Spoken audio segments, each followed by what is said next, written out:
El trasfondo de Pablo es un trasfondo extraordinariamente interesante, es una combinación peculiar de trasfondos culturales. Por un lado, Pablo era un judío, pero no un judío que hubiera nacido en la tierra de Israel, sino un judío de la diáspora, de Tarso, que era una ciudad importante, que era una ciudad universitaria y que era una ciudad donde la lengua que se utilizaba era el griego koiné.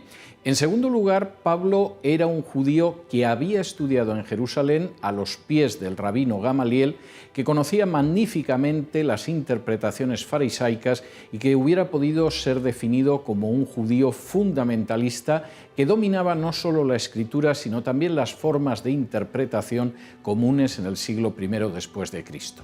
En tercer lugar, y esto es extraordinariamente importante, Pablo, además, por razones familiares, por razones de raíces parentales, era ciudadano romano.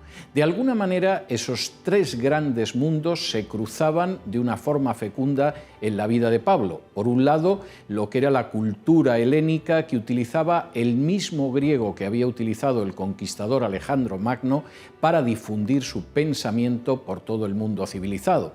En segundo lugar, esa cultura judía que encontraba a sus defensores más fieles y más encarnizados en los maestros fariseos. Y finalmente, esa estructura jurídica, política, social, que era el Imperio Romano, que contaba entre sus celosos ciudadanos con Pablo de Tarso.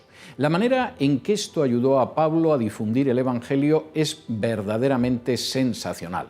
Por un lado, podía hablar con sus antiguos correligionarios, con los judíos, y hablar de que había sido miembro de la secta más estricta dentro del judaísmo.